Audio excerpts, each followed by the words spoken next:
إن الحمد لله نحمده ونستعينه ونعوذ بالله من شرور أنفسنا من سيئات أعمالنا من يهده الله فلا مضل له ومن يضلله فلا هادي له وأشهد أن لا إله إلا الله وحده لا شريك له وأشهد أن محمدا عبده ورسوله أما بعد فإن خير الحديث كتاب الله وخير الهدي هدي محمد صلى الله عليه وسلم وشر الأمور محدثاتها وكل محدثة بدعة وكل بدعة ضلالة وكل ضلالة في النار. وقال الله تعالى: يا أيها الذين آمنوا اتقوا الله حق تقاته ولا تموتن إلا وأنتم مسلمون. وقال الله تعالى: يا أيها الناس اتقوا ربكم الذي خلقكم من نفس واحدة وخلق منها زوجها بث منهما رجالا كثيرا ونساء واتقوا الله الذي تساءلون به والأرحام إن الله كان عليكم رقيبا. وقال الله تعالى: يا أيها الذين آمنوا اتقوا الله وقولوا قولا سديدا يصلح لكم أعمالكم ويغفر لكم ذنوبكم ومن يطع الله ورسوله فقد فاز فوزا عظيما. اللهم صل على محمد وعلى آل محمد كما صليت على إبراهيم وعلى آل إبراهيم إنك حميد مجيد. اللهم بارك على محمد وعلى آل محمد كما باركت على إبراهيم وعلى آل إبراهيم إنك حميد مجيد. وقال النبي صلى الله عليه وسلم: تركت فيكم أمرين لن تضلوا ما تمسكتم بهما كتاب الله وسنتي رب اشرح لي صدري ويسر لي أمري واحلل عقدة من لساني يفقهوا قولي. سبحانك لا علم لنا إلا ما علمتنا إنك أنت العليم الحكيم. اللهم أرنا الحق حقا وارزقنا اتباعه وأرنا الباطل باطلا وارزقنا اجتنابه آمين يا رب العالمين. اس دنیا میں ہر انسان اپنی پوری زندگی ایک مقصد کے حصول کے لیے کوششیں کرتا ہے، اور ہمیں پیدا ہوتے ہی ذرا سا ہوش سنبھالتے ہی یہ سبق پڑھایا جاتا ہے کہ اگر خوشی حاصل کرنی ہے تو تمہارے پاس یہ ہونا چاہیے، تمہیں خوشی حاصل کرنی ہے تو تمہارے پاس یہ ہونا چاہیے. اور ہمیں بتایا جاتا ہے، سکھایا جاتا ہے، یہ لوگ قول سے بھی سکھاتے ہیں، اپنے عمل سے بھی سکھاتے ہیں. یہ جو خوشی ہے جو انسان کے لیے سب سے بڑا مقصد ہوتا ہے اس کی زندگی کا، اس لیے ہم دیکھتے ہیں کہ کوئی مال کے پیچھے لگا ہوتا ہے اور کسی بھی طرح اس کو حاصل کرنے کی کوشش کرتا ہے کہ اس کو خوشی مل جائے. کوئی شہرت کے پیچھے لگا ہوتا ہے اور کسی بھی طرح اس کو حاصل کرنے کی کوشش کرتا ہے کہ اس کو خوشی مل جائے. کوئی منصب کے پیچھے لگا ہوتا ہے اور کوشش کرتا ہے کہ کسی بھی طرح اس کو منصب مل جائے تاکہ اس کو خوشی مل جائے. تو یہ جو خوشی ہے یہ ہماری زندگی کا سب سے بڑا مقصد بن جاتی ہے، اور لوگ ہمیں اپنے قول سے بھی عمل سکھاتے ہیں کہ انہی چیزوں کے اندر خوشی ہے. لیکن اگر ہم دل کی آنکھوں سے اس دنیا کی طرف دیکھیں، دنیا کے حالات کی طرف دیکھیں، دنیا کے لوگوں کی طرف دیکھیں، تو یہ پورا کا پورا جو کانسیپٹ ہے، پورا کا پورا جو نظریہ ہے، یہ فیل ہو جاتا ہے. کل ہم سب نے اخبار میں، خبروں میں یہ خبر سنی کہ پاکستان کا ایک بہت ہی امیر شخص جس کا نام عالمگیر ترین تھا، بہت بڑا کاروباری انسان تھا، بہت مال تھا، شہرت تھی، پاکستان کے ایک بہت بڑے سیاستدان کا بھائی ہے، اس کے پاس کاٹن کی جو فصلیں ہیں اس سے زیادہ شاید پاکستان میں کسی کے پاس بھی نہیں ہے زمین. لیکن اس شخص نے 60 سال کی عمر میں بھی آ کے خودکشی کر لی. کیا نہیں تھا اس کے پاس؟ جس چیز کو ہم خوشی کے حصول کا ذریعہ سمجھتے ہیں، مال، وہ اس کے پاس تھا، اس کے باوجود اس نے خودکشی کر لی. تھوڑے عرصے پہلے ہم نے ایک اور پاکستانی سیاستدان جو بڑا مشہور تھا، اس کی ذات سے ہمیں اختلاف ہو سکتا ہے، لیکن اس کی زندگی سے ہم عبرت لے سکتے ہیں۔ عامر لیاقت حسین، بڑا نام تھا اس کے پاس، بڑی سیاست تھی اس کے پاس، بولنے کا فن بھی جانتا تھا اور اپنے مقصد کے حصول کے لیے ہر کام بھی کر لیتا تھا، لیکن کیا انجام ہوا؟ جس شہرت کو ہم سمجھتے ہیں کہ اس کے اندر خوشی ہے، اس کو حاصل کرنے کے لیے باہر کو اکروک صحیح یا غلط کسی بھی طریقے سے اس کو حاصل کرنے کی کوشش کرتے ہیں، انجام کیا ہوا؟ وہ سب کچھ ملنے کے باوجود بھی اس نے اپنے گھر کے اندر بیٹھ کے خودکشی کر لی۔ دنیا کے بڑے بڑے اسپورٹس مین، دنیا کے بڑے بڑے سنگر، دنیا کے بڑے بڑے ایکٹر، جس کو دنیا پوچھتی تھی، یعنی حقیقت میں آپ کہہ لیں کہ جو شخص دنیا کے ان سنگرز کو دیکھ لیتا تھا، اس دنیا کے اندر وہ سمجھتا تھا لوگوں کے ہارٹ فیل ہو جاتے تھے اس کو اپنے سامنے دیکھ کے۔ ایسے دنیا کے مشہور لوگ اس دنیا سے گزرے ہیں، لیکن انہوں نے اپنی زندگی کو کہاں ختم کیا؟ انہوں نے اپنی زندگی ختم کیا اپنے کمروں کے اندر نشہ آور ادویات لے کر، انجیکشن لگا کر، زہر کھا کر، گولی مار کر اپنے آپ کو ختم کر لیا۔ یہ خوشی ہر انسان کی زندگی کا ایک بہت بڑا مقصد ہے، ہونا بھی چاہیے، لیکن اصل بات سمجھنے کی یہ ہے کہ خوشی ملتی کہاں ہے؟ اصل خوشی کیا ہے؟ خوشی کی، سکون کی، اس ذہن کی، اس کو ہم انگلش میں کہتے ہیں پیس آف مائنڈ، اس کی حقیقت کیا ہے، کیسے حاصل ہو سکتی ہے؟ کیونکہ ہم میں سے کوئی بھی شخص آپ اٹھا کے دیکھ لیں، اس سے پوچھیں کہ بھائی تم دن بھر یہ جو کاروبار کرتے ہو، یہ جو تم نوکری کرتے ہو، یہ جو تم اپنے بیوی بچوں کے ساتھ گھومنے پھرنے جاتے ہو، یہ جو تم آگے بڑھ کے بہت سارے کام کرتے ہو، یہ کیوں کرتے ہو؟ آپ سے کہے گا جی خوشی کے لیے کرتا ہوں، میرے پاس مال آئے گا تو مجھے خوشی مل جائے گی، میں اچھے کپڑے پہن لوں گا مجھے خوشی مل جائے گی، میں اچھی گھڑی پہن لوں گا مجھے خوشی مل جائے گی، میں آؤں گا کہیں پہ لوگ ہٹو بچو کہیں گے، ہار پہنائیں گے، فوٹو لیں گے میرے ساتھ، مجھے خوشی مل جائے گی، مجھے ملک کے اندر، اقتدار کے اندر، سیاست کے اندر ایک نمایاں مقام مل جائے گا، لوگ میرا نام لیں گے، اخباروں میں میری تصویریں آئیں گی، مجھے خوشی مل جائے گی۔ لیکن تمام لوگ جن کے پاس یہ ساری چیزیں موجود ہیں، ان کا انجام ہم دیکھ رہے ہیں اور دیکھ چکے ہیں۔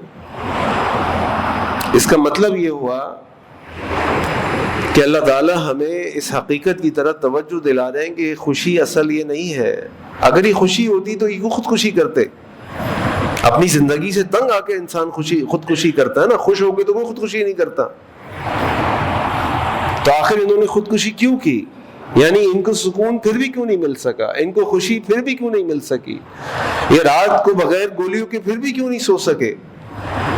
اس لیے کہ جس چیز کو وہ خوشی سمجھ رہے تھے وہ خوشی نہیں تھی، وہ دھوکہ تھا خوشی کے نام کے اوپر، اور خوشی کسی اور چیز کا نام ہے، سکون کسی اور چیز کا نام ہے، ہیپینس کسی اور چیز کا نام ہے۔ اگر آپ قرآن کریم اور نبی کریم صلی اللہ علیہ وسلم کی سیرت کی طرف دیکھیں تو آپ دیکھیں گے کہ اللہ اس کے رسول نے ہمیں بتایا ہے کہ خوشی کیا ہوتی ہے، خوشی کی حقیقت کیا ہوتی ہے، خوشی کے فوائد کیا ہوتے ہیں، خوشی کہتے کیسے ہیں، خوشی حاصل کیسے ہوتی ہے۔ میں آپ سے یہ نہیں کہہ رہا کہ یہ جو مال ہے اس کے بغیر انسان کی زندگی بڑی اچھی گزر جاتی ہے، ظاہری بات ہے ہم سب کو اس مال کی طلب ہے، ہم محتاج ہیں اللہ تعالیٰ کی رحمت کے بعد، اس کے ذریعے سے اپنی ضروریات کو پوری کر لیتے ہیں، اپنی پریشانیوں کو کم کر لیتے ہیں، کوئی بیمار ہوتا ہے دوائی لے لیتے ہیں، کسی کو کپڑوں کی ضرورت ہوتی ہے کپڑے خرید لیتے ہیں، کسی کو گھر چاہیے ہوتا ہے وہ گھر لے لیتا ہے، کسی کو اے سی چاہیے ہوتا ہے اے سی خرید کر رات کو ٹھنڈی ہوا میں سو جاتا ہے۔ الحمدللہ اس کا فائدہ ہے اور یہ اللہ کی نعمت ہے، لیکن یہ اصل خوشی نہیں ہے کہ یہ انسان حاصل کیا جائے سمجھے کہ میں خوش ہوتا جاؤں گا، ایسا نہیں ہے۔ ان کے پاس بہت مال ہے، ان کا انجام بھی ہم دیکھ چکے ہیں اور ان کو ہم جانتے بھی ایسے کئی لوگوں کو کہ رات کو نیند نہیں آتی۔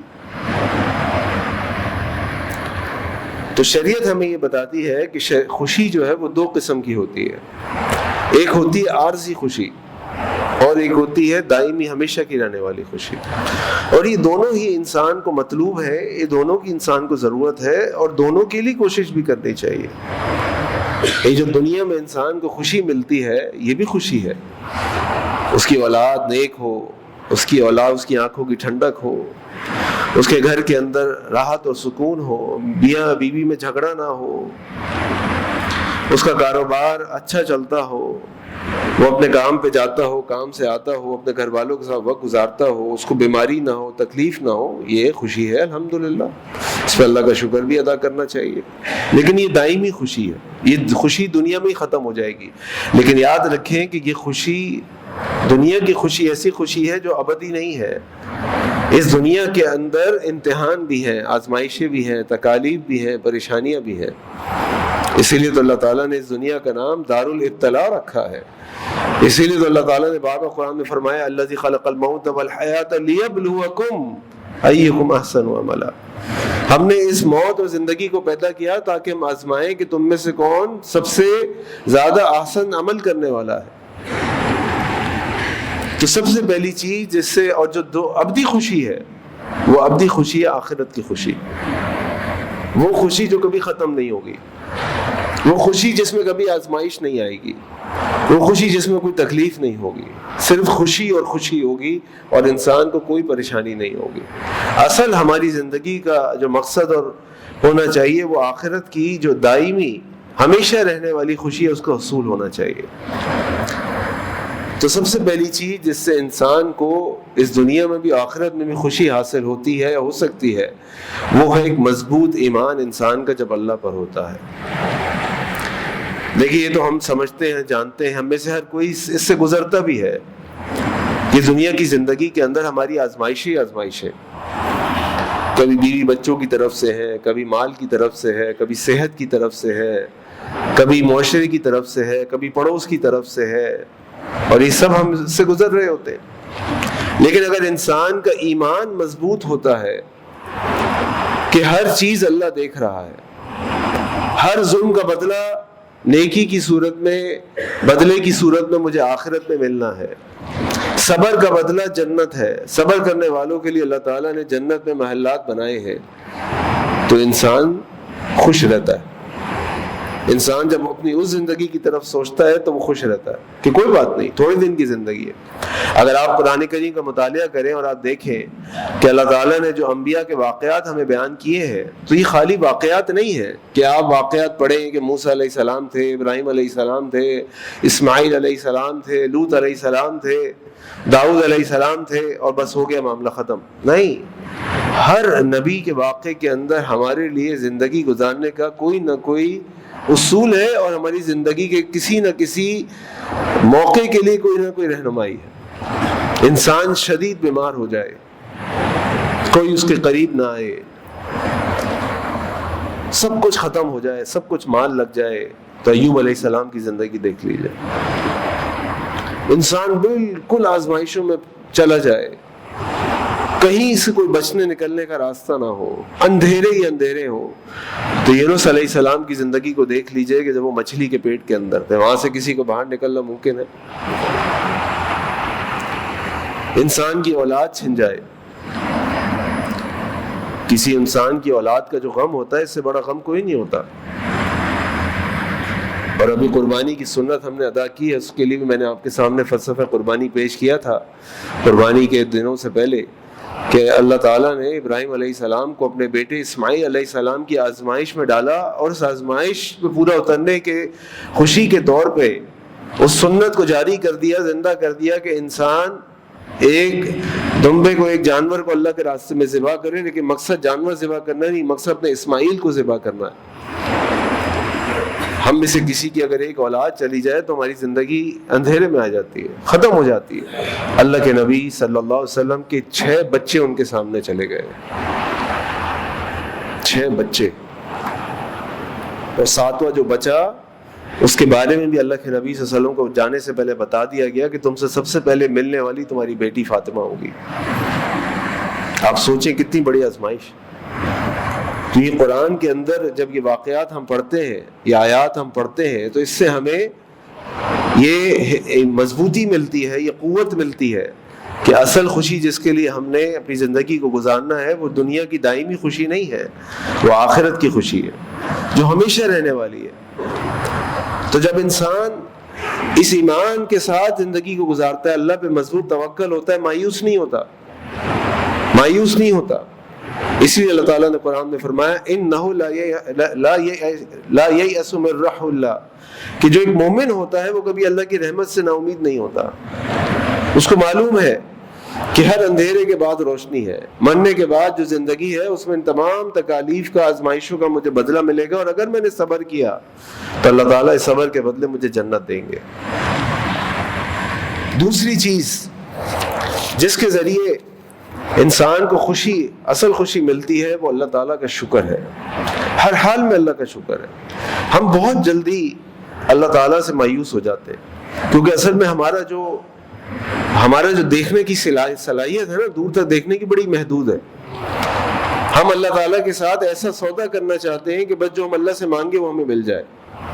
اللہ آپ نے ہمیں یہ نہیں دیا، اللہ آپ نے ہمیں یہ نہیں دیا، اللہ آپ نے ہمیں یہ نہیں دیا، اللہ آپ نے ہمیں یہ نہیں دیا. کبھی ہم نے لسٹ بنائی ہے کہ اللہ نے ہمیں کیا کیا دیا ہے؟ کبھی ہم نے غور کیا کہ اللہ نے ہمیں کیا نہیں دیا؟ ذرا جس شخص کے پاس آنکھیں نہ ہو اس سے پوچھیں آنکھوں کی کیا قیمت ادا کرے گا وہ. جس کے پاس ٹانگیں نہ ہو اس سے پوچھیں اپنی ٹانگوں کی کیا قیمت ادا کر کے ٹانگیں لے لے گا. جس کے پاس سننے کی صلاحیت نہ ہو اس سے پوچھیں کہ بھائی کتنے پیسے دے سکتے ہو کہ تمہیں سننے کی صلاحیت مل جائے. ذرا پوچھیں اس سے. جو ہسپتالوں میں پڑے ہیں ان سے جا کے پوچھیں کہ تم کتنی قیمت دے سکتے ہو تمہیں صحت دے دیں اور تم باہر آ جاؤ.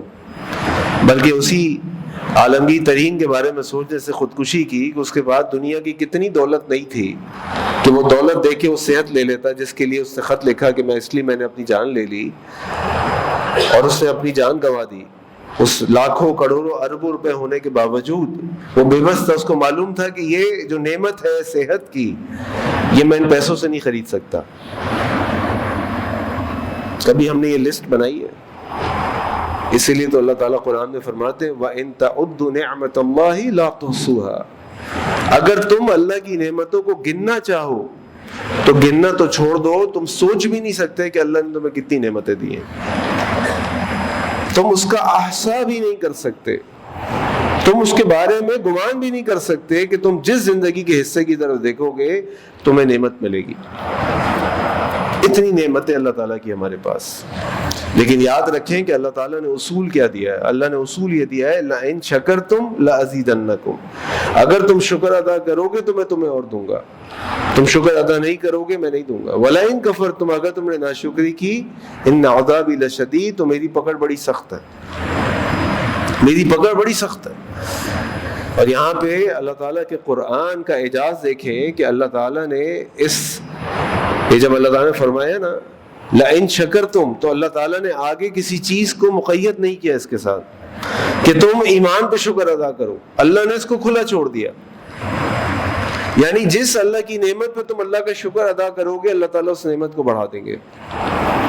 تم بار بار اللہ سے کہو گے اللہ آپ کا شکر ہے، اللہ آپ نے مجھے صحت دی، اللہ آپ کی صحت کو اور اچھا کر دیں گے. تم بار بار شکر ادا کرو گے اللہ تعالیٰ نے آپ کو سوچنے سمجھنے کی صلاحیت دی، اللہ اس کو اور بڑھا دیں گے. تم بار بار شکر ادا کرو گے کہ اللہ تعالیٰ نے تمہیں چلنے پھرنے کی صلاحیت دی، اللہ اس کو اور بڑھا دیں گے.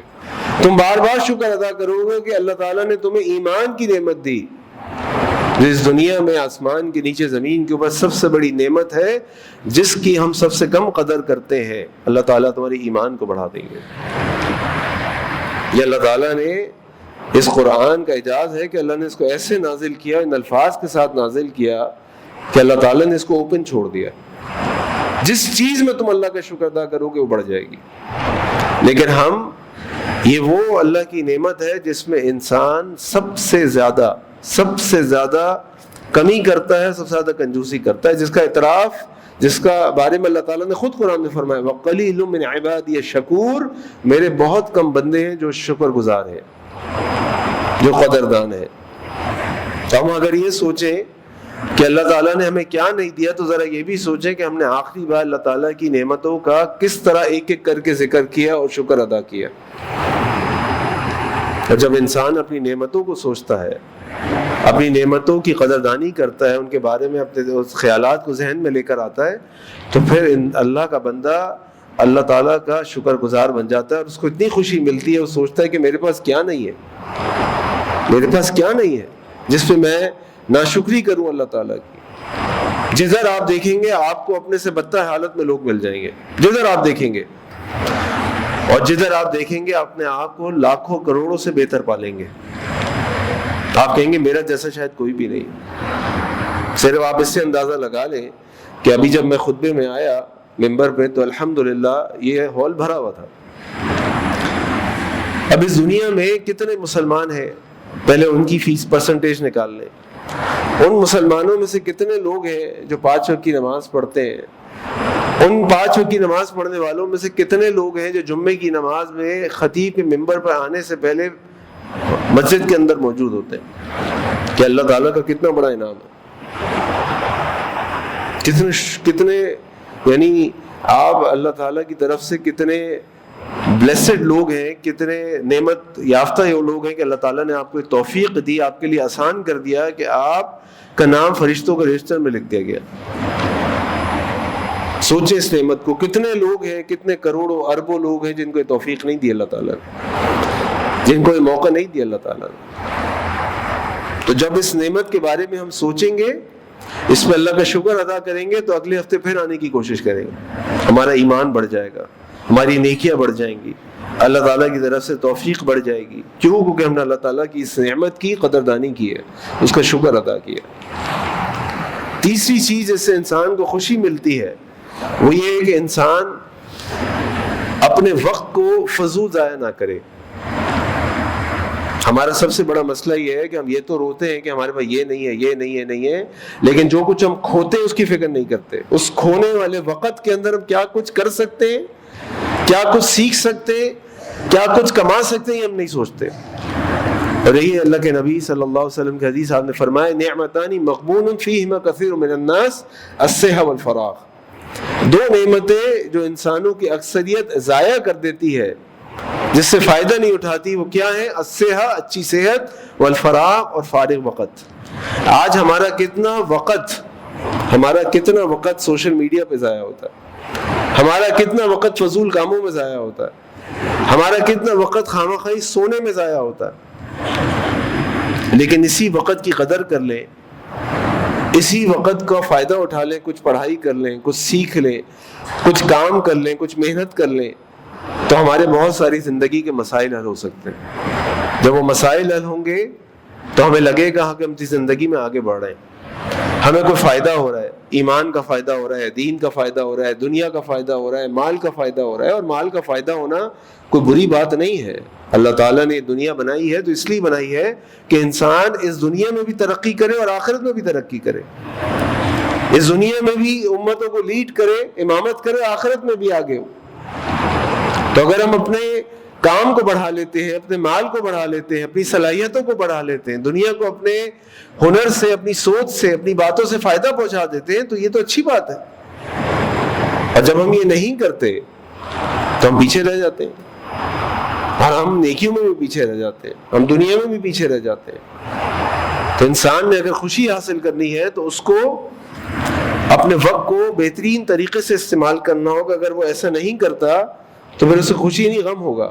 کیونکہ ایک سہل طبیعت انسان، ایک سوچنے سمجھنے والا انسان کبھی اپنے وقت کو ضائع نہیں کرتا. اس کو ہر وقت یہ فکر ہوتی ہے جو اللہ تعالیٰ نے قرآن میں فرمایا والعصر ان الانسان لفی خسر، قسم ہے تیزی سے گزرتے ہوئے زمانے کی.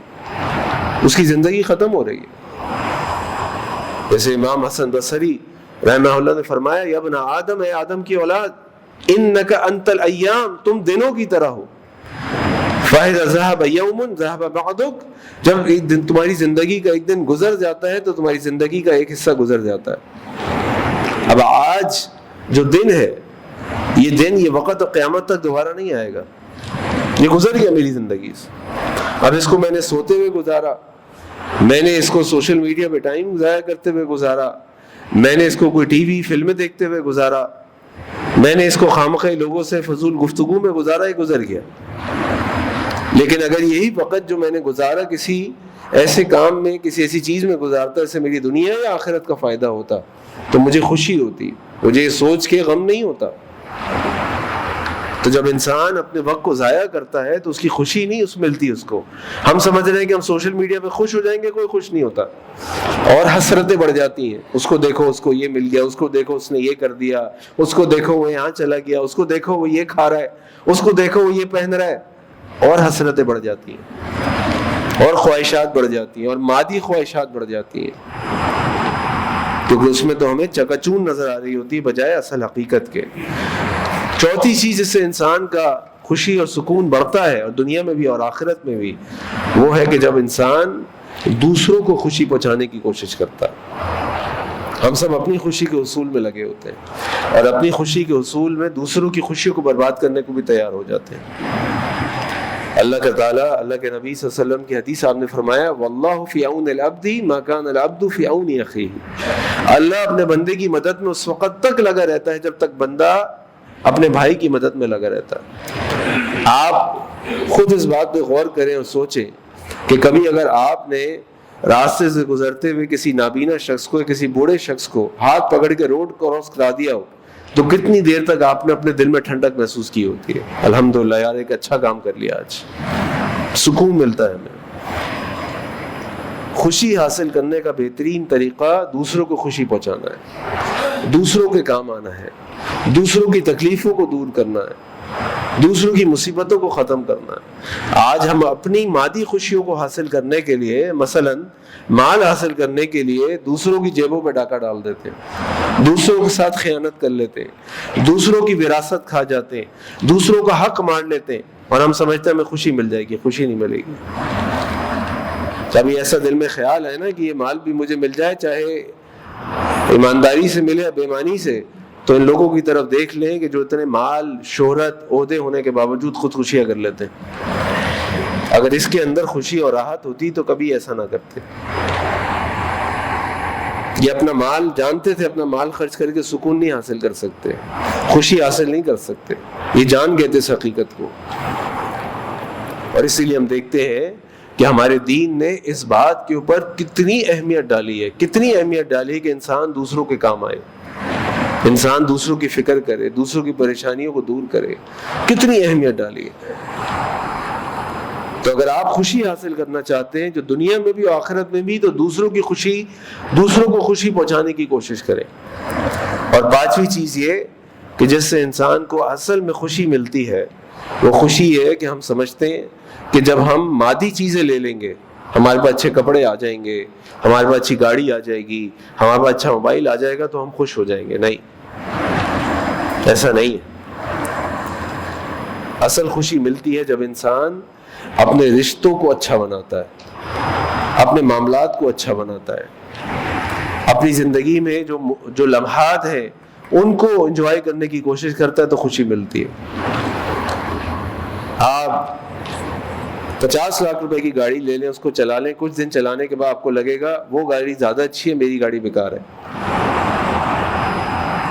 لیکن یہی 5,000 روپے خرچ کر کے اپنی بیوی بچوں کے ساتھ کسی پکنک پر چلے جائیں, تو آپ کو ساری زندگی وہ پکنک جو ہے نا, وہ رشتوں کی جو خوشی ہے, وہ آپ کو ساری زندگی یاد رہے گی کہ میں اپنے بچوں کے ساتھ وہاں گیا تھا, اپنی بیوی کے ساتھ وہاں گیا تھا, میں نے ان کے ساتھ یہ کھیلا تھا, یہ باتیں کی تھیں, یہ ہنسی مذاق کیا تھا, یہ مل کے کھانا بنایا تھا, یہ مل کے کھانا کھایا تھا. یہ ساری زندگی آپ کے ساتھ رہے گی. تو اس دھوکے سے نکل آئیں کہ خوشیاں مادی چیزوں میں ملتی ہیں, مادی چیزوں میں نہیں ملتی. صرف خوشیاں لمحات میں ملتی ہیں, خوشیاں رشتوں میں ملتی ہیں, خوشیاں معاملات میں ملتی ہیں.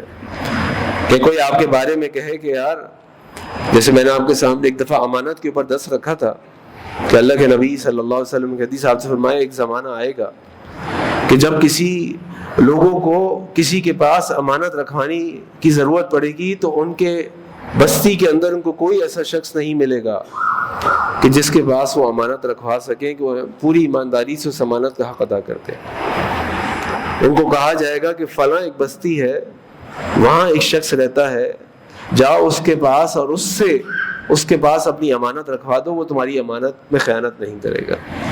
اب آپ سوچیں کہ اگر ہمارے معاملات اچھے ہوں اور کوئی شخص ہم سے آ کر کہے کہ آپ ہمارے معاملے میں امانت دار بن جائیں, کتنی خوشی کی بات. کوئی آپ کو کہے کہ بھائی آپ ہمارے درمیان جھگڑا ہو گیا ہے، آپ اس مسئلے کو حل کرا دیں، اس کا مطلب ہے کہ وہ آپ کو سمجھتا ہے کہ آپ معاملات میں اچھے ہیں، آپ امانت میں خیانت نہیں کرتے، آپ معاملہ فہم آدمی ہیں، آپ لوگوں کی خیر خواہ ہیں اور خیر خواہی کے مطابق فیصلہ کریں گے، بے معنی اور جھوٹ والا فیصلہ نہیں کریں گے۔ کتنی خوشی کی بات ہے۔ تو اپنے مال کو یہ سمجھیں کہ ہمیں خوشی مادی چیزوں سے ملے گی، تو یہ جو مادی چیزوں سے خوشی ملتی ہے یہ بہت تھوڑے لمحے کے لیے ہوتی ہے، لیکن جو خوشی رشتوں میں، معاملات میں، لمحات میں ملتی ہے، اس ذات کے ساتھ ساری زندگی اس کی میموری کے اندر محفوظ ہوتی ہے اور ساری زندگی اس کو خوشی پہنچاتی ہے۔ یہ کچھ طریقے ہیں، اس کے علاوہ اور بھی علماء نے لکھے ہیں، ماہر نفسیات نے لکھے ہیں، لیکن یہ کچھ طریقے ہیں کہ جن کے ذریعے سے انسان کو اپنی زندگی میں خوشی ملتی ہے۔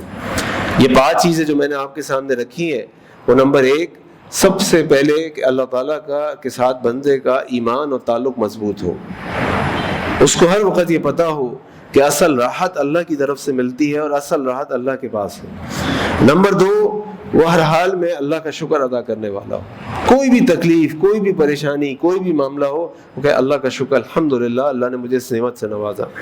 نمبر 3، وہ اپنے وقت کو ضائع کرنے والا نہ ہو۔ نمبر 4، وہ دوسروں کے کام آ کر دوسروں کو خوشی پہنچا کر خوشی حاصل کرتا ہو۔ اور نمبر 5، کہ وہ اپنی خوشی کو مادی چیزوں میں تلاش کرنے کے بجائے معاملات کو اچھا کرنے میں، رشتوں کو محبت والے بنانے میں اور اپنے لمحات کو اچھا گزارنے میں استعمال کرے، اپنے وقت کو، اپنے مال کو، تو اس کو وہاں سے خوشی ملتی ہے۔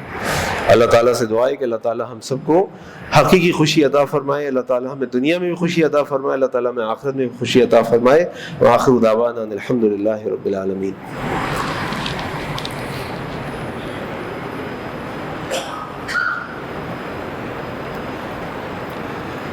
الحمد للہ رب العالمین والصلاة والسلام علی انبیاء المرسلین، اما بعد۔ ہم سب جانتے ہیں کہ عید الاضحیٰ کے دن جب مسلمان عید منا رہے تھے، اللہ کے لیے اپنے جانوروں کو قربان کر رہے تھے، تو اس وقت ایک بدبخت نے سویڈن میں قرآن کریم کی بے حرمتی کرنے کی کوشش کی، اور جس کے رد عمل کے طور پہ الحمدللہ مسلمان ممالک کی طرف سے بھی، غیر مسلم ممالک کی طرف سے بھی، یہاں تک کہ ان کی اپنی حکومت کی طرف سے بھی افسوس کا اظہار کیا گیا کہ یہ کام نہیں ہونا چاہیے۔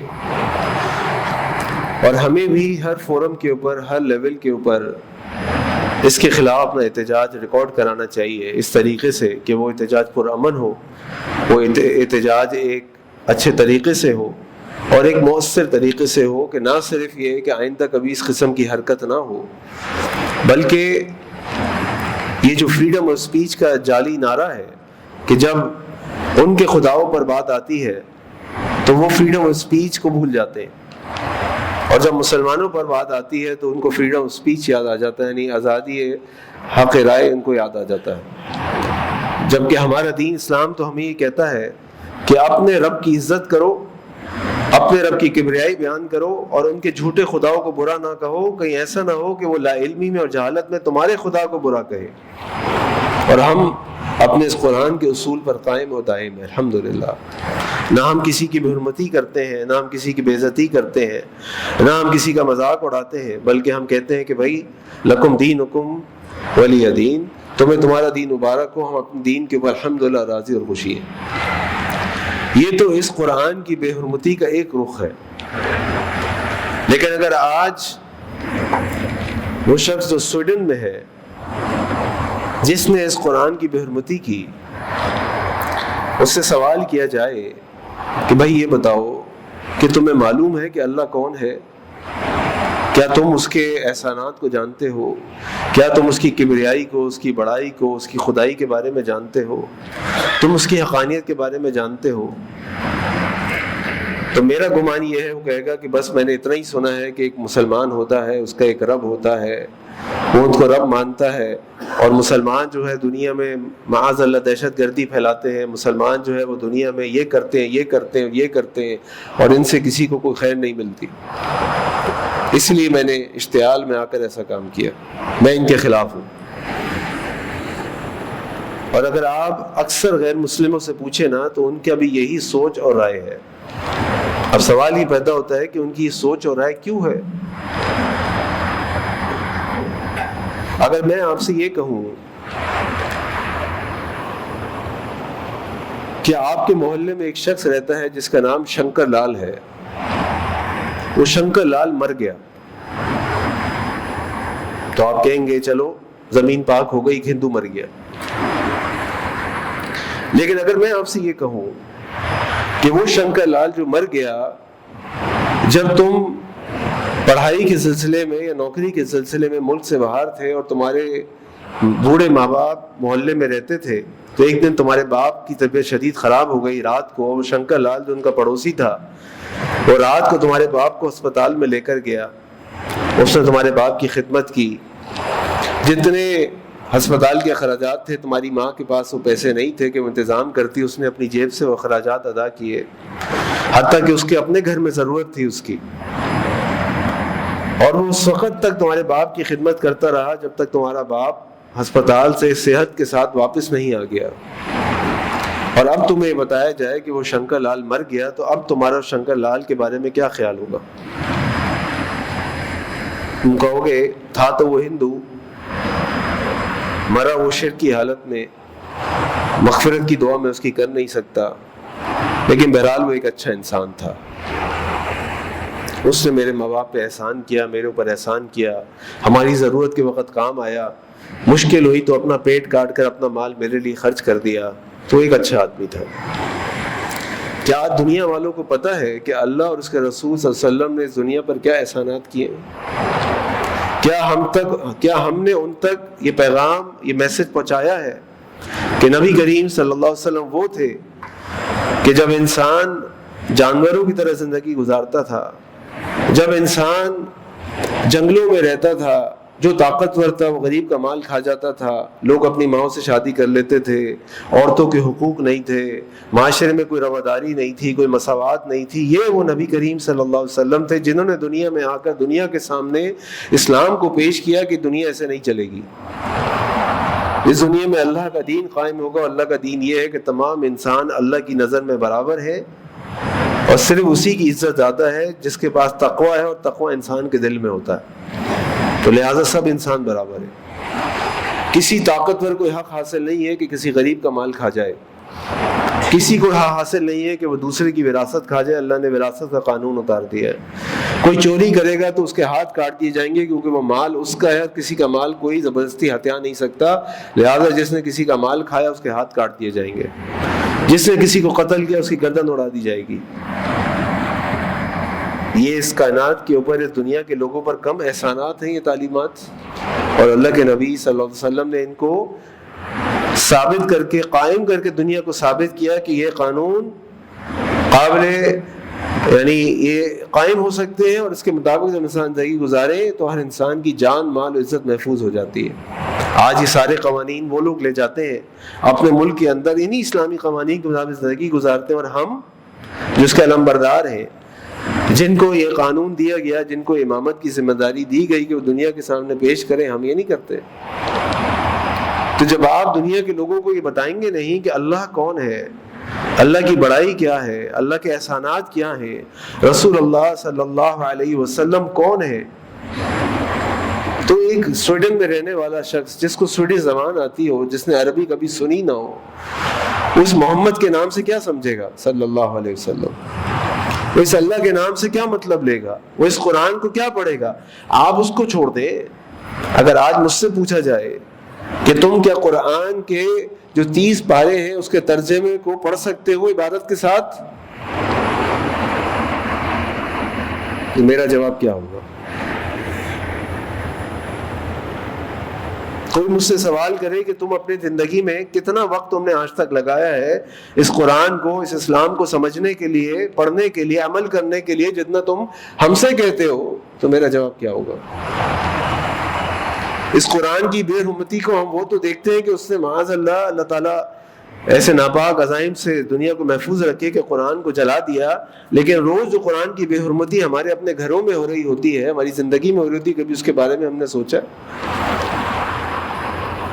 روز فجر کی اذان ہوتی ہے ہمارے محلوں میں، اللہ کا شکر ہے اس پاکستان کے اندر ہمارے کانوں میں اللہ اکبر کی صدائیں آتی ہیں، لیکن فجر کی نماز میں ہماری مسجدیں خالی ہوتی ہیں، اور قرآن میں اللہ تعالیٰ بعد میں فرماتے ہیں وَأَقِيمُوا الصَّلَاةَ وَأَقِيمُوا الصَّلَاةَ وَأَقِيمُوا الصَّلَاةَ۔ اس قرآن کی بے حرمتی کون کر رہا ہے؟ اس قرآن میں اللہ تعالیٰ فرماتے ہیں کہ جھوٹ نہ بولو، اللہ کی آیات کا مذاق نہ اڑاؤ۔ یہ کیا ہم سب اپنی زندگی میں نہیں کر رہے ہوتے؟ اپنی خوشیوں میں، اپنی غمیوں میں، اپنے گھروں میں کیا سب نہیں کر رہے ہوتے؟ تو اس سویڈش کو تو جا کے ہم نہیں روک سکتے تھے پاکستان میں، لیکن اپنے گھروں کے اندر جو قرآن کریم کی بے حرمتی ہو رہی ہے، جو اس کی آیات کی نافرمانی ہو رہی ہے، اس پہ تو ہم کچھ کر سکتے ہیں، اس کے لیے تو محنت کر سکتے ہیں۔ جب ہم اپنے گھروں کے اندر اس قرآن کو وہ عزت دینے کو تیار نہیں ہے، وہ مقام دینے کو تیار نہیں، تو دنیا کیسے دے گی؟ دنیا کیسے دے گی؟ تو اس کے بارے میں سوچنے کی ضرورت ہے۔ اللہ تعالیٰ نے قرآن میں یہ فرمایا وقال رسول، اور رسول کہے گا قیامت والے دن ان قوم اتخذوا هذا القرآن مہجورا، اللہ میری قوم نے اس قرآن کو چھوڑ دیا، اس کو رکھ دیا سائڈ پہ کہ بس یہ قرآن ہے، اللہ کی کتاب ہے، بڑی بابرکت کتاب ہے، گھر میں برکت کے لیے رکھ دو، شادی میں استعمال کر لو، غمی میں استعمال کر لو، بس نہ کھول کے دیکھنا، نہ اس کو پڑھنا، نہ اس کو سمجھنا، نہ اس پہ عمل کرنا، نہ اس کے پیغام کو پہنچانا، سب چھوڑ دیا۔ یہ قرآن کی بے حرمتی نہیں ہے؟ کیا یہ قرآن کا حق ہے؟ یہ قرآن کا اکرام ہے؟ اللہ ہم سے کیا سوال کریں گے؟ چھوڑ دیں سویڈش کو، تو اس کے پاس تو نہ کلمہ تھا نہ پیغام پہنچا پورا، اللہ جانے وہ جانے، میرا کیا ہوگا؟ اسی لیے تو اقبال نے کہا تھا تمدن میں نصارہ و تہذیب میں نصارہ و تمدن میں ہنود، ہم ہیں وہ مسلمان جن کو دیکھ کے شرما یہود۔ آج ہمارا کیا حال ہے؟ تو اپنے گھر کو مضبوط کریں، اپنے گھروں میں قرآن کو قائم کریں، اپنے گھروں میں قرآن پر عمل کریں، اپنے گھروں میں قرآن کی حرمت کو سمجھیں، اور اپنے گھروں میں قرآن کو مقام دیں، وہ عزت دیں جو اس کا حق ہے۔ اگر ہم یہ نہیں کریں گے تو جن کے گھر کمزور ہیں ان کو باہر سے کیا مدد ملے گی؟ ہمارے تو اپنے گھر کمزور ہیں، ہم تو خود کمزور ہیں۔ تو جب دشمن کو پتا ہوگا، وہ تو بڑا انالیسس کرتے ہیں، ہمارا پوری اسٹڈی ہوتی ہے ہمارے اوپر کہ آج مسلمان کیا کر رہے ہیں، یا اگلے 15 سال میں کیا کریں گے، ان کے دماغ میں ان کے کیا ٹرینڈ چل رہے ہیں، کیا سوچیں چل رہی ہیں، کیا باتیں ہو رہی ہیں، کن چیزوں میں مگن ہے۔ ان کو پتہ ہے کچھ نہیں کریں گے، کیونکہ تو صبح فجر پہ اٹھنے کو تیار نہیں، ہم سے لڑنے کون آئے گا؟ کرو جو کرنا۔ تو اس قرآن کا حق یہ ہے کہ سب سے پہلے تو ہم جو اہل قرآن ہے اس قرآن کا حق ادا کریں نا، اس کی فکر کریں، اس کے تقدس کا خیال رکھیں، اس کی حرمت کا خیال رکھیں، اس کے احکامات کی فکر کریں، تو انشاءاللہ دنیا کی کسی طاقت کو یہ ہمت نہیں ہوگی کہ وہ اللہ کی اس کتاب کا مذاق اڑا سکے، اس کی بے حرمتی کر سکے۔ اللہ تعالیٰ سے دعا ہے کہ اللہ تعالیٰ ہم سب کو دین اسلام پر عمل کی توفیق عطا فرمائے۔ اللہ سے دعا کریں کہ اللہ دنیا میں جہاں جہاں مسلمان تکالیف پریشانیوں کے شکار، اللہ تعالیٰ ان کی مدد فرمائے۔ اللہ تعالیٰ سے دعا کریں کہ اللہ تعالیٰ ہمارے ملک پاکستان کی حفاظت فرمائے، ہمارے حکمرانوں کو اپنے فیصلے قرآن و سنت کے مطابق کرنے کی توفیق عطا فرمائے۔ اے اللہ آپ ان کو اتحاد و اتفاق کی دولت عطا فرما دیں۔ اللہ ایسے فیصلے ان سے کرا لیں جو امت مسلم اور پاکستان کے مفاد میں ہو۔ اللہ ہمارے شہر کراچی کی حفاظت فرما دیں، اللہ ہمارے جان و مال و عزت کی حفاظت فرما دیں، اللہ ہمیں نیک اولاد بنا دے، نیک اولاد عطا فرما دے، اللہ ہمیں اپنے والدین کی آنکھوں کی ٹھنڈک کو صدقہ جاریہ بنا دے، اللہ ہماری اولادوں کو بھی ہماری آنکھوں کی ٹھنڈک کو صدقہ جاریہ بنا دے، اللہ تمام بیماروں کو شفا کامل عاجلہ عطا فرما دے، اللہ جو گھروں میں اسپتالوں میں اللہ تمام لوگوں کو شفا کامل عاجلہ عطا فرما دے۔ اے اللہ وہ لوگ جو حالت ایمان میں دنیا سے رخصت ہو چکے ہیں، اللہ ان کی مغفرت فرما دے۔ اللہ ہم سب کو جب تک زندہ رکھ، حالت اسلام پہ زندہ رکھ دے، ہمارا خاتمہ حالت ایمان پہ ہمارا خاتمہ ہو۔ اے اللہ ہر قسم کی شرک اور ریاکاری سے بچا لے، ہر قسم کی بدعت سے بچا لے۔ اے اللہ قرآن و سنت پر عمل کرنے والا بنا دے، اے اللہ قرآن پر عمل کرنے والا بنا دے، اس کے حق ادا کرنے والا بنا دے۔ اے اللہ نبی کریم صلی اللہ علیہ وسلم سچی محبت، ان کی سنتوں سے محبت، ان کی سنتوں پر عمل کرنے والا بنا دے۔ اے اللہ 5 وقت کی نماز باجماعت مسجدوں میں پڑھنے والا بنا دے۔ اے اللہ میں قرآن کریم کی باقاعدگی سے تلاوت اور اس کو سمجھنے والا بنا دے، اس کا علم حاصل کرنے والا بنا دے۔ اے اللہ ہمارے گناہوں کو معاف فرما دے، اللہ ہماری خطاؤں کو درگزر فرما دے۔ اے اللہ جو کچھ سنتے ہیں اللہ اس پر عمل کرنے والا بنا دے۔ اے اللہ ہمیں بغض سے، تہمت سے، چغلیوں سے، تمام قسم کی گناہوں سے، برائیوں سے بچا لے۔ اے اللہ ہمیں ایک دوسرے سے محبت کرنے والا بنا دے، ایک دوسرے کو معاف کرنے والا بنا دے، ایک دوسرے کا اکرام کرنے والا بنا دے، بڑوں کی عزت اور چھوٹوں سے شفقت کرنے والا بنا دے۔ اے اللہ ہمارے گناہوں کو معاف فرما دے، اللہ ہماری خطاؤں کو درگزر فرما دے۔ اے اللہ جو بہنیں بیٹیاں رشتوں کے انتظار میں گھروں میں، اللہ ان کے لیے نیک صالح رشتے بھیج دے۔ اللہ جو بیاہ چکے اللہ ان کے گھروں کے اندر خوشیاں عطا فرما دے۔ ان اللہ یأمر بالعدل والإحسان وإیتاء ذی القربى وینہی عن الفحشاء والمنکر والبغی یعظکم لعلکم تذکرون۔ سبحان ربک رب العزة عما یصفون، وسلام علی المرسلین والحمد للہ رب العالمین۔